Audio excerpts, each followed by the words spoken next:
Hello, this is your host, Todd Lewis of the Praise of Flight podcast. Don't forget to like, share, and subscribe. Hit the notification bell. Don't forget that in addition to locals, you can support me on Buy Me a Coffee and Subscribe Star. As usual, I will get to the super chats first. And then as any time allows, I will get into the other chats as are relevant to the discussion for the night. Let's see who's in the chat. We already have Mass Creation Broadcasts. Hello. And no, you didn't miss part 3. Part 3 is happening right now.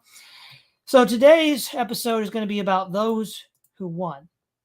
Now, I titled this "Why Nobody Can Win," and of course, I mean this within the U.S. context, but also, I guess, more broadly the Canadian and European context as well. What we could have traditionally considered the right and traditionally considered the left since 1945 has failed in the West to achieve their objective stated goals. So I think I'll define this briefly because there was some confusion about my first video why the left can't win. Some people pointed out, well, didn't the left win culturally? So if we look at the history of the left going all the way back to before Karl Marx, the central struggle was economic, and it was against private power, banks, financial institutions, and the state. In the United States, with the labor unions, the AFL, the CIO, the Knights of Labor, all of these groups, and then even the American Communist Party, all of these, again, were struggles framed in the terms of economics. So, for example, before 1980, none of these organizations were pro-open borders for obvious reasons, because that's going to depress the cost of labor, something that they don't want to do, which is something that capitalists need in order to keep their margins up. So that is the quote left. And that's really the left that I grew up with, from the late 90s, the early 2000s, even now, again, 2011 is this pivot point with Occupy Wall Street. And I'll get into that a little bit later tonight. And then second of all, in at least the United States, the right has been, pro-Christian, pro-traditional values, pro-morality, in the sense of morality as would have been understood 100 years ago. And that's what I would consider the American right. And so if you look at that today, both groups have totally failed. Labor relations are approaching what they were, back in 1870. So much for the 8-hour workday, so much for safe work environments and everything else. And of course, on the social front, the right is totally lost. But, and I'll get into this again a little bit later tonight, but why did all these who were behind all of these social victories? All of them were either corporate fronts, nonprofit organizations or NGOs, or the deep state like the CIA. And they can be best understood as counter gangs meant to take over the left and then defang it so it's no longer a threat to their corporate power structure.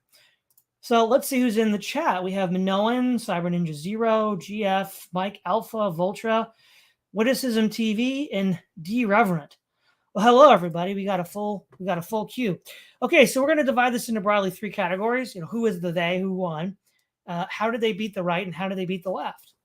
So if anybody's been watching my Moldbug series, I sort of hinted at who these people are in my last Moldbug stream on Saturday.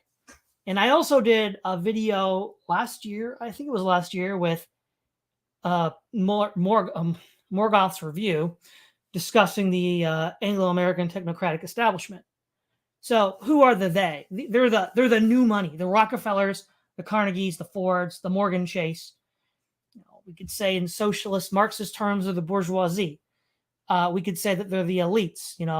These elites are in a revolving door of business, government, and NGOs. So, for example, Robert McNamara was in the Army Air Force in the Pacific. He was president of Ford Motor Company. He was in Secretary of Defense under Johnson, and then president of the World Bank. We also see this with Paul Wolfowitz. He was in the Reagan State Department. He was then a professor of international relations at Johns Hopkins University. He was then Deputy Secretary of Defense under the Bush administration, and then president of the World Bank.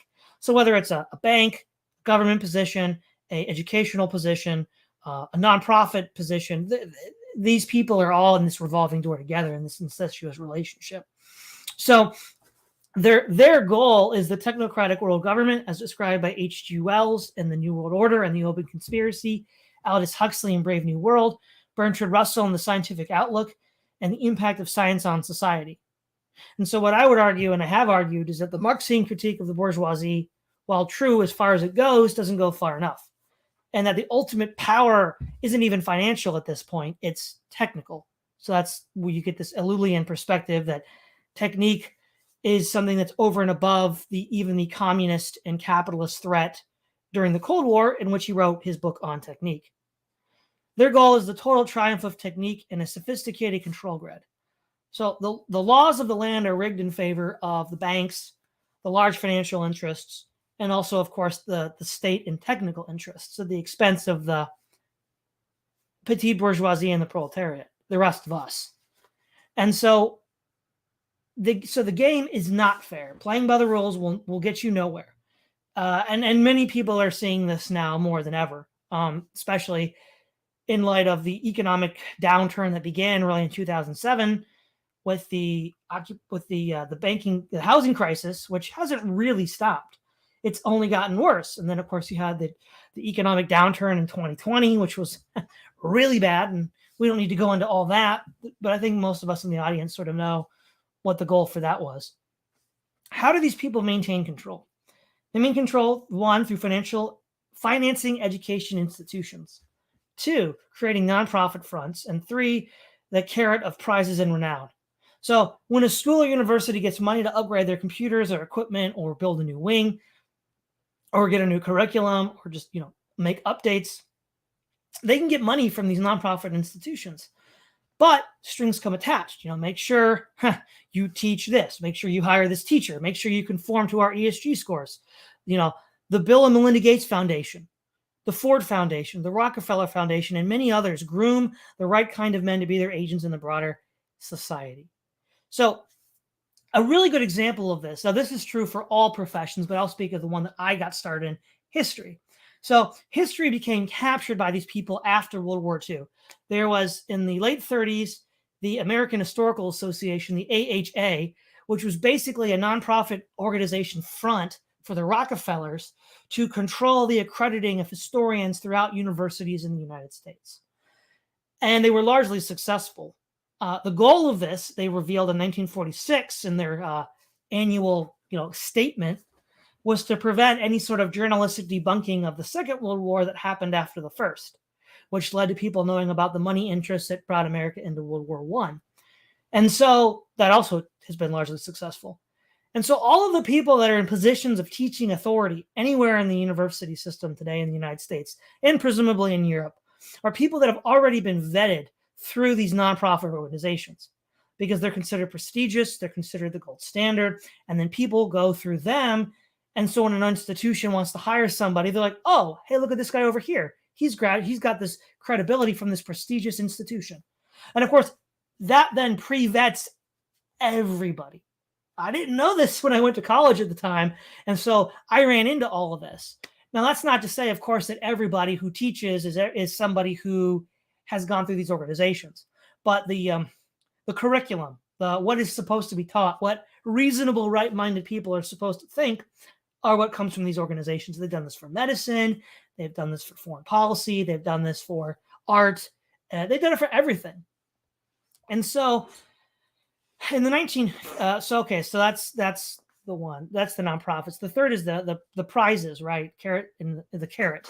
So if you want to win the Nobel Prize, if you want to win all these prizes that indicate that you're a right-minded, progressive, intellectual, or professional, and you get all these accolades and whatever, it's sort of this built-in draw to get people to continue to support you. It's like, well, yeah, of course. I want to get that prize. That's the gold standard. That's the laurel wreath of completed the Olympics, in the ancient Greek context.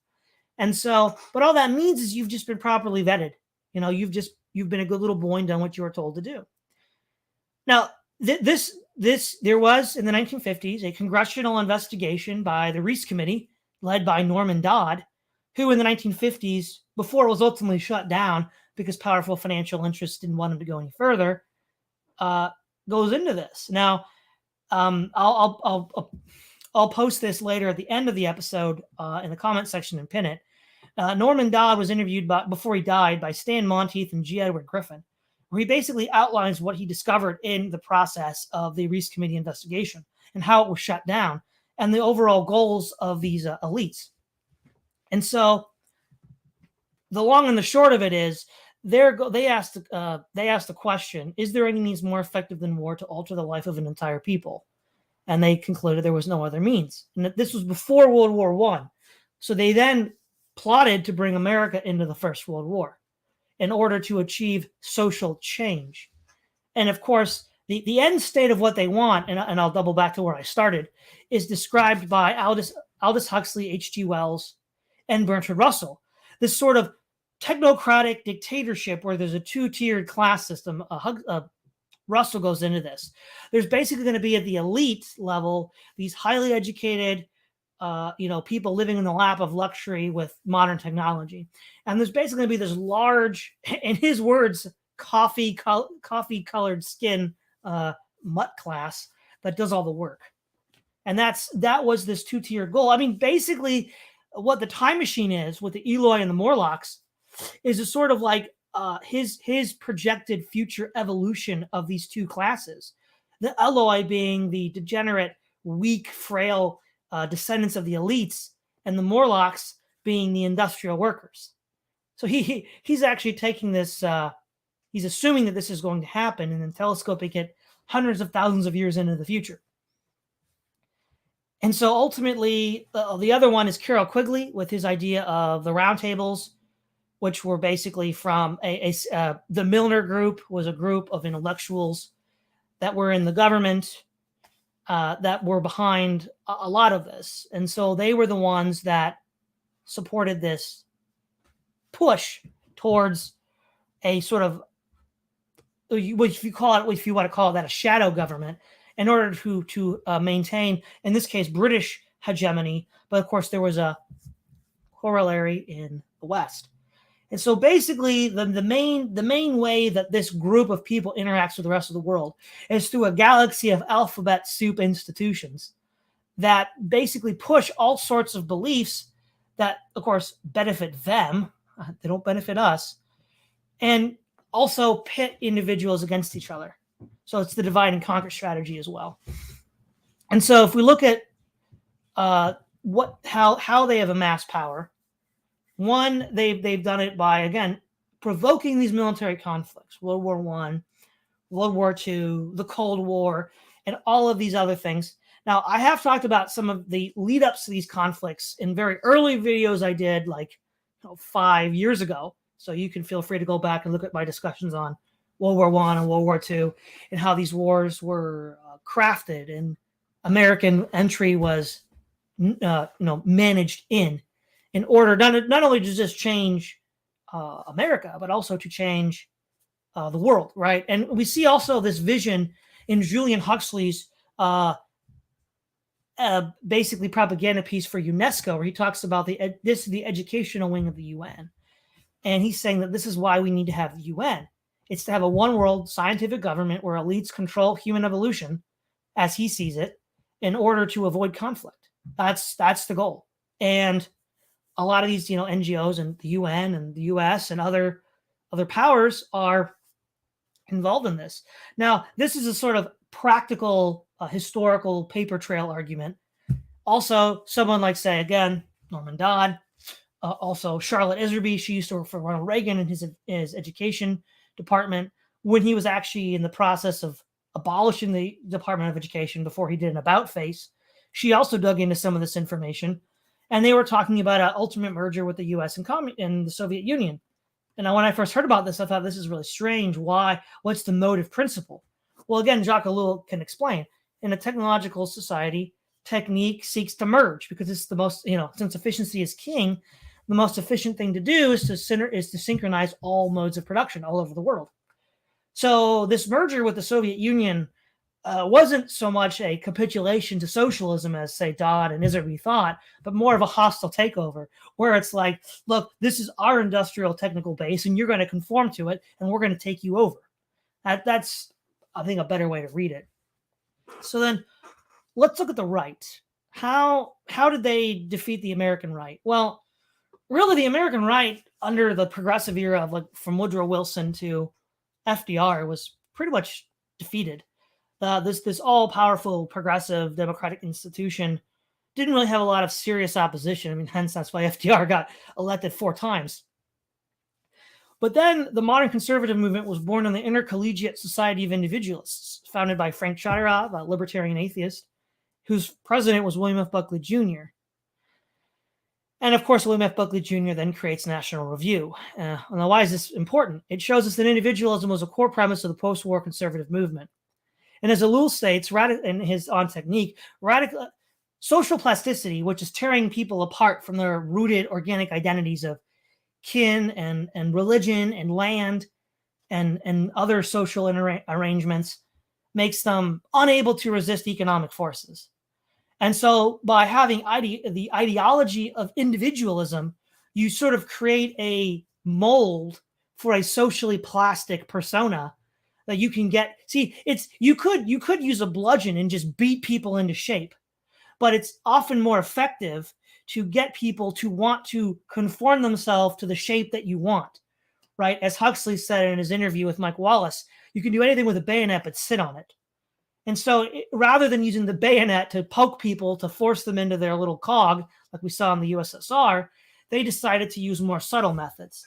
And so they created this philosophy of individualism and later libertarianism and broadly American conservatism in order to push people into this. Now, the irony here, right, is, of course, the American conservatives, up until quite recently, have been associated with traditional values, Christianity, morality, et cetera, et cetera. Not so much anymore. And right, many people were surprised that, stalwarts, so like say the Southern Baptist Convention or the American Religious Right endorsed Donald Trump, known for his, public philandering and immorality. These are the same people that were calling for Bill Clinton's impeachment with Monica Lewinsky. Why? How do we explain this? Well, this is ultimately a counter gang, right? Ultimately, individualist capitalism has nothing to do with traditional Christian morality or even, traditional social norms. I mentioned in a previous previous discussion the idea that Eustace Muser was a European conservative who saw the corrosive anti-conservative nature of capitalism. He was a clergyman from Westphalia. So there's nothing intrinsically capitalist about conservative thinking. It's only in America that this is the case. In part, it was a historical accident of the Cold War where the Soviets were going to liquidate both the religious groups and the capitalist groups. And so there appeared to be the enemy of my enemy is my friend kind of attitude. But also behind that, I suspect there was a more subversive attempt to undermine any sense of group identity that could have led conservatives to actually, say, mount a opposition based on religion, right? The religious identity of Protestants and Catholics led to the Hays Code, which from I think the 30s to early 60s led to some pretty, forced Hollywood to create, less filth and trash and something, more quote unquote family friendly. But when these identities weakened, the Hays Code became an effective dead letter. And so any sort of effective organizing along religious lines became weak in a dead letter. And so what ended up happening is you had this synthetic movement, the American conservative movement, which on the one hand attempted to appeal to real issues that conservatives and religious people in America were concerned about, as well as this ersatz composition with the libertarian capitalist class. And so over time, who got the money? Well, it wasn't the religious conservatives. They were the laughingstock of the country in the 80s, 90s, and early 2000s. The infrastructure of American conservatism was firmly in this, individualist, capitalist, libertarian direction. And so by the time you get to Donald Trump, these people still have team brand loyalty, but they no longer have the beliefs they had 50 years ago. And so it's a completely captured movement now. It might as well be, completely under their direction, right? So that I think is really what happened to the conservative movement.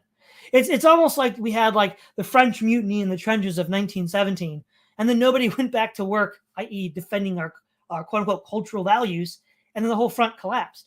Well, of course you're not going to defend your cultural values because, as I said in our first episode of Why Nobody Wins, it's not profitable. It's not profitable to defend cultural values. And if the culture around you shifts, you have to still cater to a consumer base that has different values than you. So you just quietly shelve the whole value discussion entirely. And this is all the result of seeding the conservative movement with this individualist thinking. And so, if you're just going to pursue your self-interest and buy into the myth of spontaneous order, that actual traditional values and institutions need to be protected, disappeared. Well, no, I remember this. I had this argument all the time with conservatives and right libertarians. Like, no, look, we don't have to defend any of this. This is just going to spontaneously arise. We just need to focus on, not getting targeted for being bigots and just make money. And I'm like, okay, 2022, didn't work. Didn't work, guys. I told you it wasn't going to work. But, again, nobody listened at the time. It was insane. And the other thing that happens is it's an opportunity cost, right? If you do not allocate time or money to protecting cultural institutions and instead work on maximizing your portfolio, then you're not going to protect them and they're gone. Boom, and they're gone. All right, now let's look at the left. What's the deal with the left here? This is again where I think a lot of confusion comes up. People will say, look at the cultural victories of the left. Isn't the left winning? I argue this is not the left in any traditional sense. The left is primarily concerned with economic and foreign policy issues. So you can think of World War I era socialists in the United States. They were against U.S. entry into the First World War, and they were against the banking financial establishment. And that rhetoric echoed all the way down to Occupy Wall Street.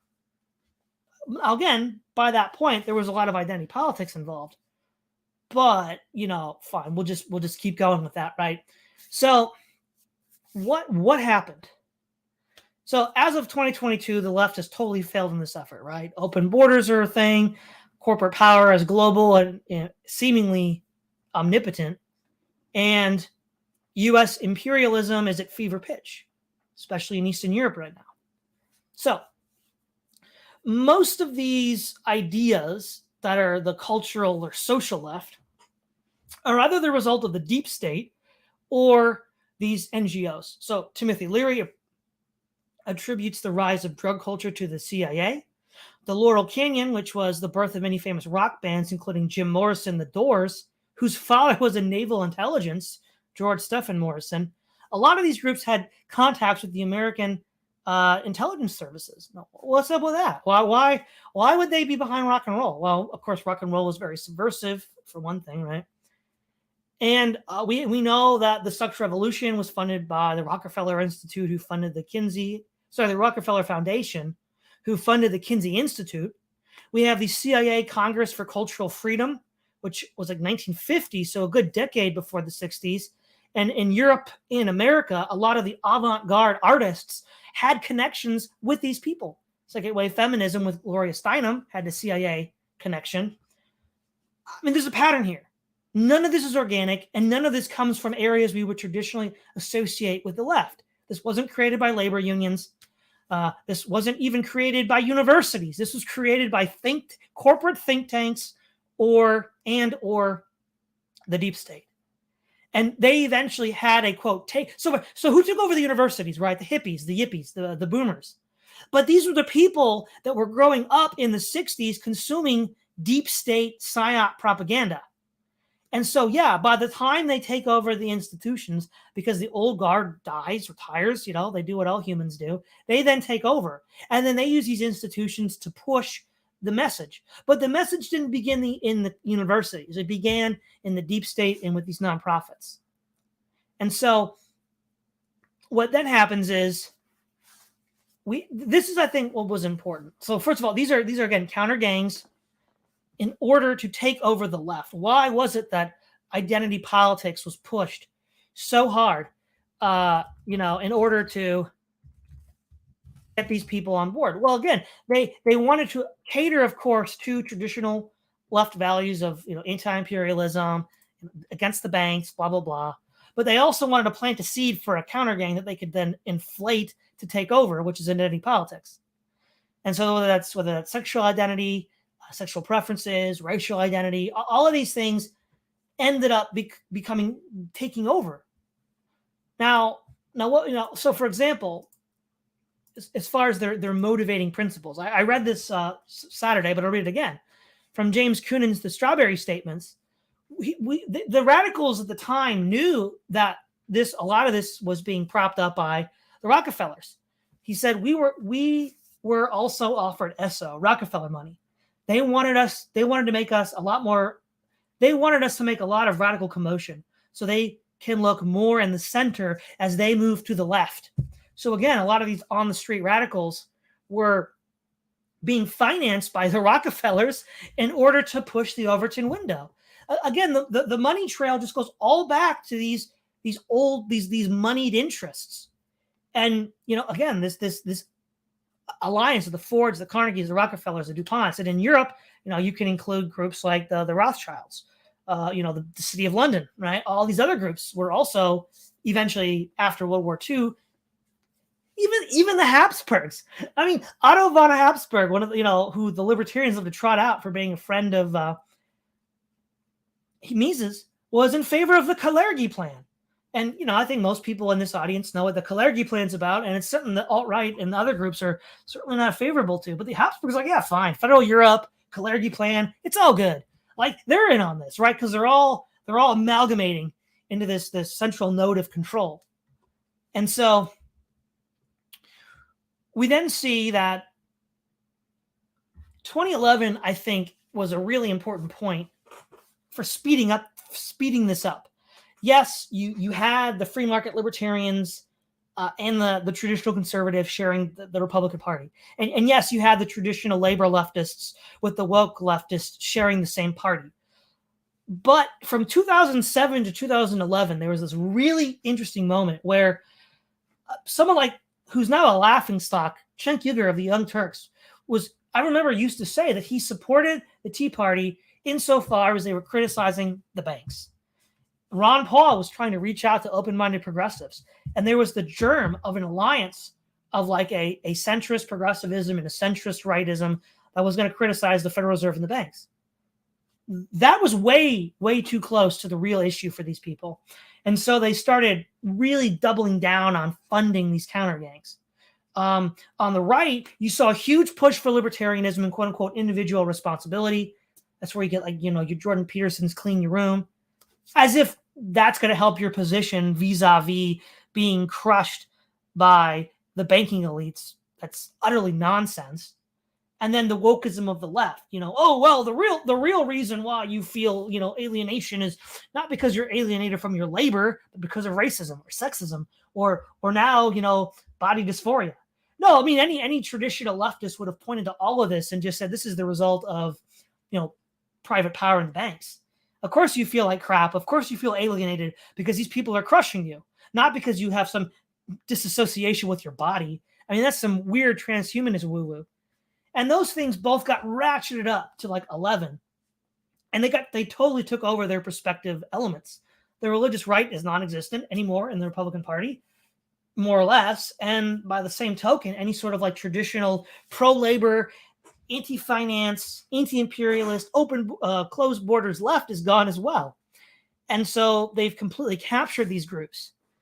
And then they were able to then now merge and act openly in this socially plastic world where nobody has anything to resist. And they can just act in their own name without having to use any, prevarication or anything. And people just have to sit by and watch.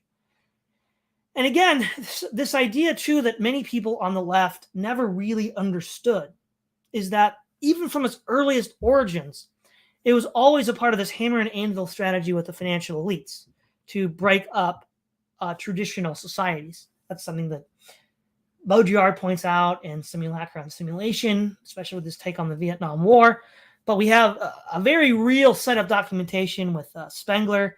I know that Kerry Bolton referenced Spengler in one of his books about the rich and, actually, this goes back to Aristotle too, right? He points out that the oligarchs, the wealthy elites, and then the poor masses conspire against the middle class because they both have a surplus of time on their hands. But Sutton, in his trilogy of the technical transfers to the Soviet Union, points out the motives of these people. He wrote Wall Street and the Bolshevik Revolution. Wall Street and, I'll just say the mid-20th century Germans, though I think we can all fill in the title. Carroll Quigley wrote Tragedy and Hope and the Anglo-American Establishment. And then Kerry Bolton wrote the excellent book, Revolution from Above. Well, from all of these, we find that the core dominating influence globally in the 20th and 21st centuries is the Western financial banking technocratic elite. Now, of the names listed, only Quigley was sympathetic to them, but all of this matches up with what's been said prior with regards to Aldous Huxley, H.G. Wells, and Bertrand Russell. And so they kind of inflated these socialist chimeras like the Soviet Union. For example, of all the banks that were nationalized under Lenin, what do you know? The one bank that wasn't was the St. Petersburg branch of Morgan Chase, where they funneled money to the Bolsheviks to finance the revolution. What do you know? It's and then of course, what doesn't work, they then dispose of, and what does work, they accept. We're seeing the same thing with China. China's pushing a social credit system, and the elites in the West are like, yeah, we like that idea. Maybe we'll work that into our own system. It's kind of this dialectical pull where they prop up these socialist countries and then see what happens under quote scientific management and then pull it away. And so there is an extent to which even the old school socialists were just as much tools and puppets and counter gangs, if you will, as say, the modern day woke. There's a fascinating discussion that occurs in one of the U.S. Congressional investigations of the Bolshevik Revolution, where they interview Raymond Robbins, who's a Morgan man, who was working undercover through a front which was supposed to be a Red Cross mission, funneling money to the Bolsheviks. And he just talks about how it was in the interest of megacorps to allow the Bolsheviks to win. I mean, as they say, fact is stranger than fiction. When I first heard about this, I didn't think this was real. I thought it couldn't be real. But again, people like Kerry Bolton and Sutton had very solid research. And the more I dug into it, the more I'm like, okay, this is the problem. And so why do they win? I mean, so these elites play a subtle, long game. The original source of their power derived from finance and banking practices. And what's interesting here is we've always had these interests, right? But what's different is throughout antiquity and the Middle Ages and the early modern era, generally the state viewed them as a threat, right? They were considered little better than pimps and prostitutes. And a lot of these people were kept on a very short leash. But the state, because it believed it could, finance wars for one thing, a lot of these banking houses that go back to the Renaissance were started to finance wars of these princes. And so they decided that, hey, we can, if we soak up the externalities, give them legal protections, and then impose those onto our subjects, they can give us the wealth that we need to win wars. And then once the scientific revolution begins in the 18th century, they can invent new weapons for us. And so the state totally shifted its relationship to these organizations and gave them essentially legal protection in a way that most of us don't have. We saw this first in England and Holland, arguably even earlier than that in some of the Italian city-states. But the reason why Italy didn't become the great financial hub was because it was a battleground between France and Austria, whereas England was largely spared these conflicts because it was an island. And then coupled with a subtle understanding of working in small increments, step by step over centuries, with brief periods of explosive violence, they were able to gain hegemony first over the Anglosphere, and then Europe, and then the world. And so really being able to play the long game is increased. Well, okay, two things. The game is rigged in their favor. It always has been. Otherwise, they wouldn't be this hegemonic and powerful. If we had legal systems like in antiquity or the Middle Ages, in which there was regulations and stipulations against the moneyed interest, then they wouldn't be this powerful. And then second of all, having achieved this power through, knowledge of history, and I would even argue certain esoteric insights, right? A lot of the way evil works is I always refer to it as like a vampire, right? The vampire has to be invited into your house. And I think what that represents in the sort of like folktale sense, in a broader ethical sense, is that true subtle evil feels like it can sort of pass a karmic test by getting you to accept what's going to be done to you. It's like, again, why did Huxley think that the bayonet of the Soviets would be replaced by the pill of the Western capitalists? Well, because you can't sit on a bayonet. The pill is easier to control people, but it's something that they want, right? You get people addicted to these pills, antidepressants, and then drugs like LSD to get high. They want it, and then it's like, well, I'm not oppressing you. I'm not hurting you. I'm not doing you any harm or evil. You want this done to yourself. I'm just fulfilling a market need, guys. And so they sort of take this esoteric knowledge to sort of like diffuse blame and diffuse guilt, right? If like it's Tiananmen Square and you get run over by a tank, or it's like Soviet Union, you get lined up and shot. It's pretty easy to identify who the bad guy is. It's pretty easy to have someone to hate, someone to resist. But if it's this diffuse, it's really hard. And the other reason why it's really hard is, as Jacques Ellul said, it becomes difficult to determine who's responsible for any part of the machine. Everybody's so hyper specialized to their one little piece of the machine that when the whole machine does something horrific, people are like, well, who's responsible for it? Is it the technician that was on the ground, responsible for the death of all these people?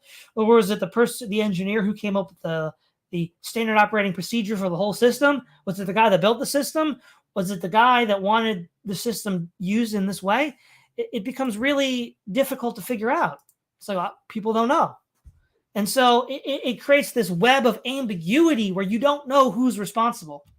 To sort of double back to who these people are, Norman Dodd, in both interviews with Griffith and Monteith, point out that they realized after World War I that the tasks they wanted to achieve were too big for any one of them to do. And so Morgan Chase did finance. Rockefeller did, international foreign affairs mostly. Carnegie did domestic stuff. And so there was also a Pacific European division. Rockefeller was more Pacific. And I mentioned that in my roundtable discussion with Prudentialists in China. And then also I think that Carnegie was more Europe focused. And certainly Morgan was more Europe focused. And so with BlackRock and Vanguard now, all of these corporations themselves are basically shells because they're owned by these, mega financial institutions.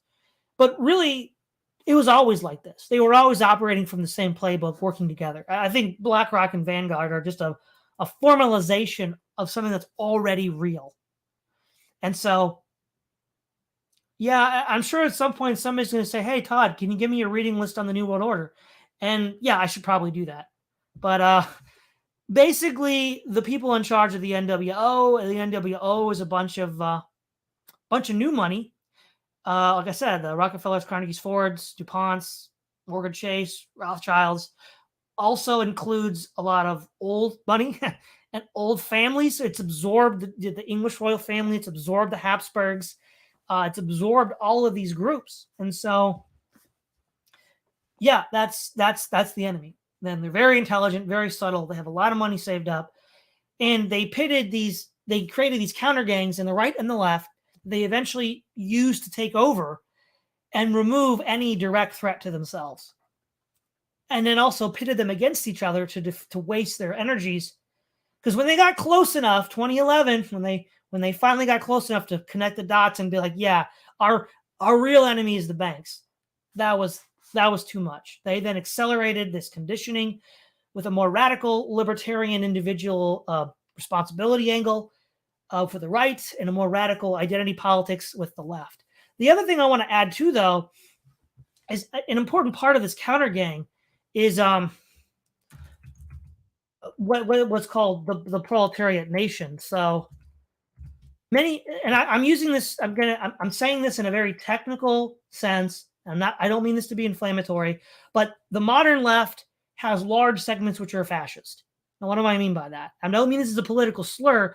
The idea of the proletariat nation goes back to Enrico Corradini.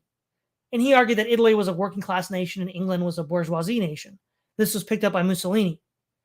Now, also, Black nationalism, founded by Marcus Garvey, has this to say about fascism.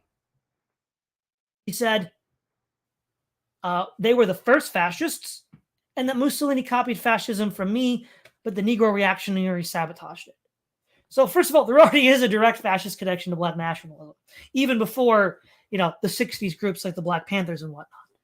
But if we look at, say, like Hispanic nationalism, Black nationalism, Native American nationalism, and again, I got a lot of dose of that stuff consuming left-wing content in the aughts. It's all the proletariat nation. Whites are the bourgeoisie, Blacks, Hispanics, and Native Americans are the proletariat. That is literally the textbook left-wing definition of fascism. It's even the fascist definition of fascism, because Mussolini takes up this argument from Corradini and says that Italy is a proletariat nation. So it's like, they wonder why this happened. Well, when you literally open the doors to, your mortal enemies, because you claim to be mortal enemies of the fascists, don't be surprised if they take over. And of course, proletariat sex, feminism considers women the proletariat sex. That's just a logical extension of Corradini's perspective. So they literally have completely divorced themselves from any sense of a real left. And of course, these counter gangs were intentionally funded or co-opted or captured or whatever, and then pushed by the deep state forces. And so ultimately, the deep state wins, the New World Order wins, because nobody else is playing to win. It's really just that simple. Nobody else is playing to win. This goes back to the quote about the Northern conservatives, always losing, by Robert Louis Dabney. They just don't want to risk anything. Nobody wants to risk anything. And, they've through psychological manipulation, they've been able to gaslight large amounts of the population to just roll over. And yeah, that's the elites. That's the New World Order. Those are the people who won and how they won. And of course, there's much, much more to be said, and probably more videos and content on the NWO at some point I'll produce, and also direct people to other sources that get into all of this. I'll just say again, probably the best single book to read is Kerry Bolton's Revolution from Above. Best single book to read on this topic. Alrighty, what do we got here? Oh, supers. Let's see. We have Sabine Ran 21 for 5 English pounds. Thank you for the donation. Have you read Bertrand Russell's A History of Western Philosophy? I personally found the more recent relevant parts very biased and transparent. I have not, but I can definitely imagine the take Russell would have. All right, let's see. Anything in the chat relevant to tonight's discussion? Well, we also have Rashi Strider and Crusader 21, Lord Akabuzi, hello. Oh, Rucker Deepness, hello. Bullfrog VA, hello. And lots of people here.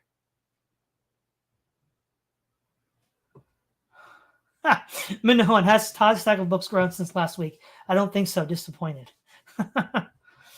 Let's see.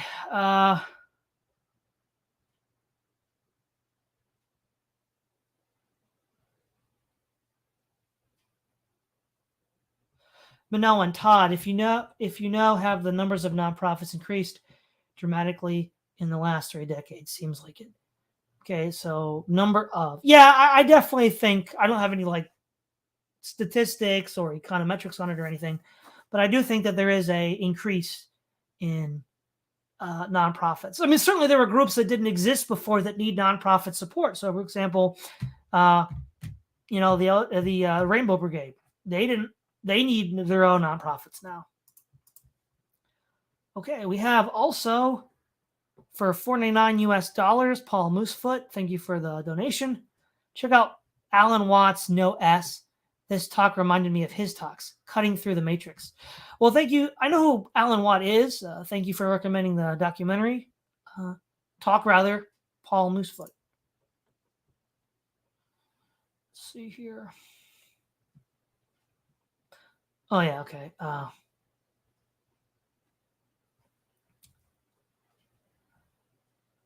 Spaz. Why does everybody stream simultaneously?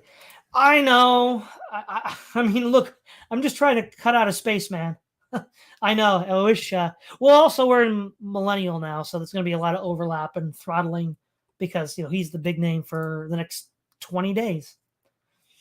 Let's see.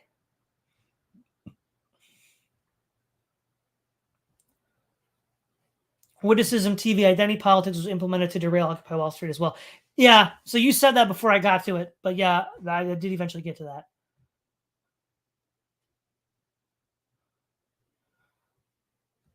Let's see. Manoa, not much banking pre-Renaissance. Yeah, the Renaissance is when the money power really gets state protection. The state's role flips, and it's been downhill ever since. Witticism TV, how the elites won, basically usury. Yes, with state protection. Paul Moosefoot, that's right. 3 chains: 1 chain of force, 2 chain of religion, 3 chain of finance, and 4th revolution with the chain of the technological brain chip.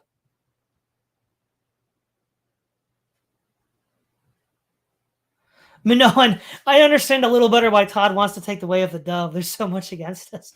Well, I mean, we saw what happened when people tried to fight this. They got destroyed. Like, I just don't see how you beat the New World Order with guns. Given what the Soviet Union couldn't do it. The mid 20th century Germans couldn't do it. Japan couldn't do it. I mean, this is one powerhouse here. Manoa and Todd, what's your take on where Musk is on this? Yeah. So, okay. I think we got a little bit to go into here. Obviously, Musk is a part of the elite. Obviously, Musk has more in common with the elite than he does with us. But that doesn't mean that all the elites are on the same page and love each other and, it's kumbaya, right? So first of all, any elite group, there's always going to be infighting over things like, the direction you ought to take your movement, because there's going to be people that disagree on that, right? But there's also going to be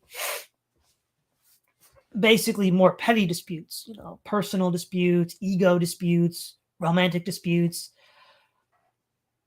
All of that probably exists, but I think we have a new thing here, right?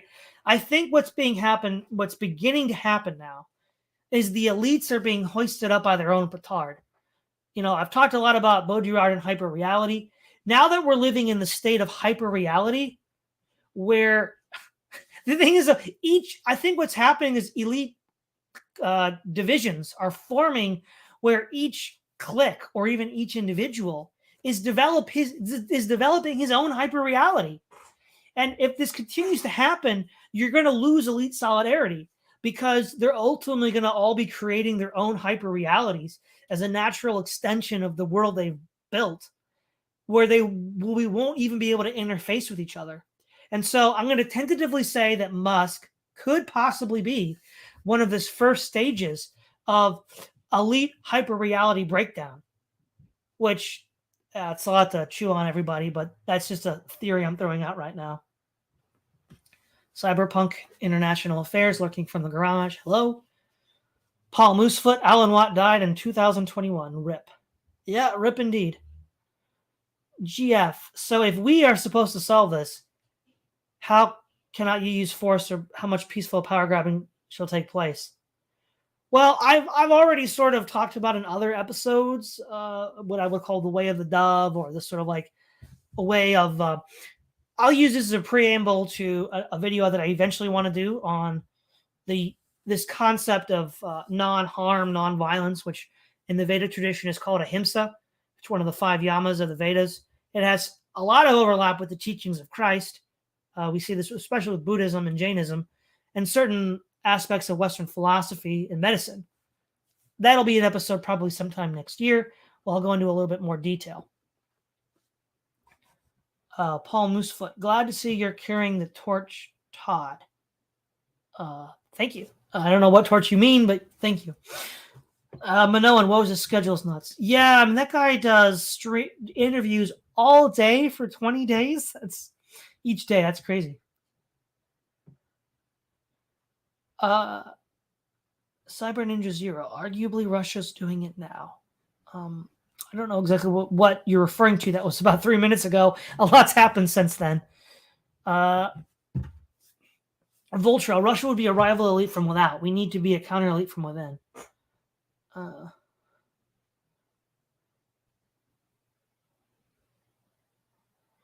Paul Moosefoot, Vultra, you have to read the Foundation one time. If you mean Asimov's Foundation, then yes.